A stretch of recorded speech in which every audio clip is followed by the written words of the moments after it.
नमस्कार दोस्तों, स्वागत है आप सभी का मेरे यूट्यूब चैनल अनसुने किस्से कांड और कहानियों में।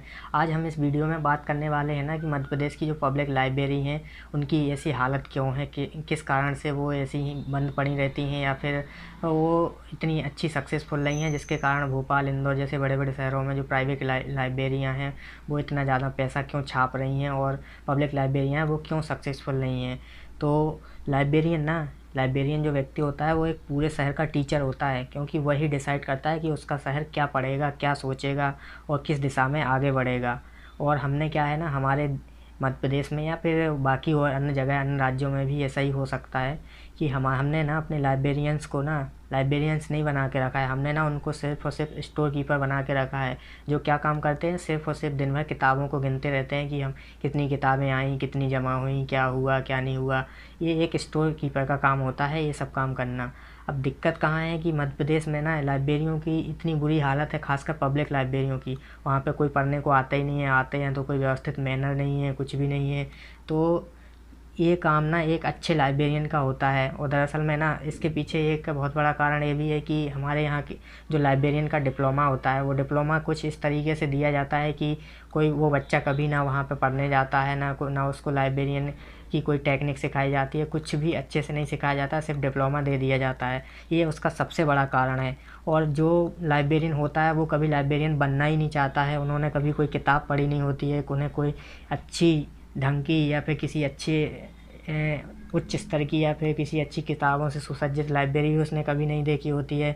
ना ही उसको किताबों से कोई प्रेम होता है, ना ही वो किसी भी दो चार कंटेम्प्रेरी या जो अच्छे लेखक हैं उनको भी बिल्कुल नहीं जानता है, और उनमें से ज़्यादातर अखबार तक नहीं पढ़ते हैं।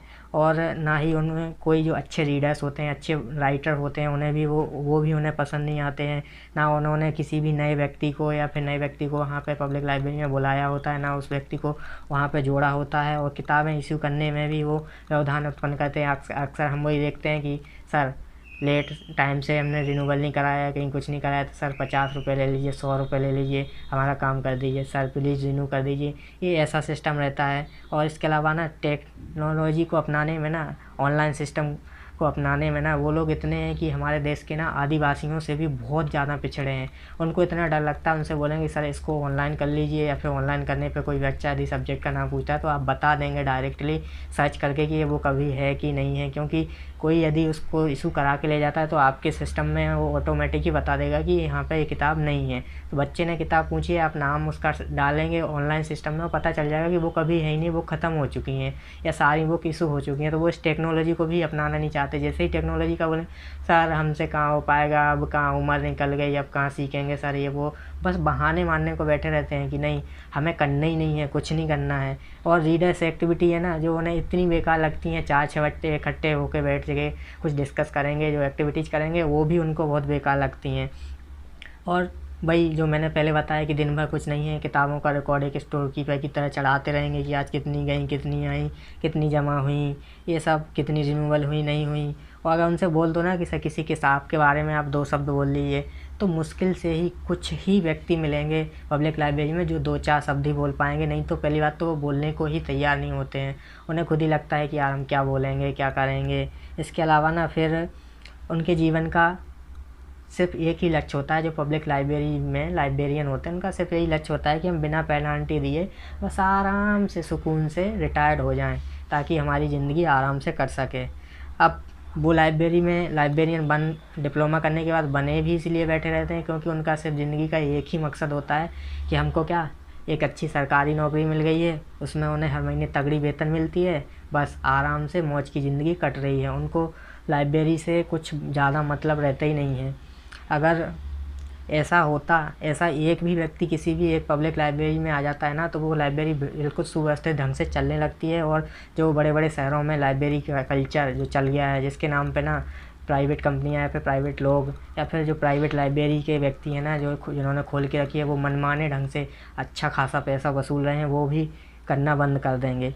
अब सरकार को क्या करना चाहिए ना, सबसे पहले ना मेरे हिसाब से जो भी पब्लिक लाइब्रेरी है ना, 1-2 साल के लिए इन पब्लिक लाइब्रेरी को ना लीज पे दे देना चाहिए। लीज पे देंगे ना तो कुछ सुधरे ना सुधरे, लेकिन ना सिर्फ इनका कायाकल्प यानी कि अंदर की वेशभूषा, कायाकल्प तो प्राइवेट सेक्टर वाले बदल ही देंगे। एक प्रॉपर तरीके से रीडिंग रूम बना देंगे और चेयर सिटिंग अरेंजमेंट हर एक चीज़, फर्नीचर वगैरह, कायाकल्प तो बदल ही लेंगे। बाकी बुक्स वगैरह आए नहीं ना आए ये सब नहीं है, बल्कि क्योंकि ना जो शहरी कल्चर, बड़े बड़े शहरों में कल्चर चल रहा है ना, उसका मतलब वो लाइब्रेरी नहीं है, वो दरअसल में ना एक रीडिंग रूम है। क्योंकि रीडिंग रूम वो होता है जहाँ पे हम अपनी बुक्स खरीदते हैं, लाते हैं और फिर वहाँ पे बैठ के पढ़ते हैं। और लाइब्रेरी का मतलब वो होता है कि जहाँ पर आप को सारी बुक्स अवेलेबल हों, आपको जो पढ़ना है वो वहाँ पे बैठ के पढ़ें। यदि आपको घर ले जाना है, कुछ दिन के लिए चाहिए, तो आप उसको इशू करा लें।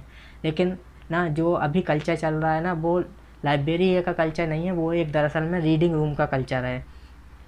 अब होता क्या है ना कि आजकल लोग डिग्री के पीछे इतने पागल रहते हैं कि उनको डिग्री को छोड़कर, अगर दरअसल में ना वो लोग एक डिग्री को छोड़कर सही व्यक्ति का चुनाव कर लेना, तो उन्हें लाइब्रेरी को बदलने का जुनून आ जाएगा और वो सामर्थ्य भी उनके अंदर आ जाएगा, जिससे कि उस लाइब्रेरी की दशा एवं दिशा दोनों कई सालों के लिए बदल सकती है सिर्फ एक व्यक्ति के आने से।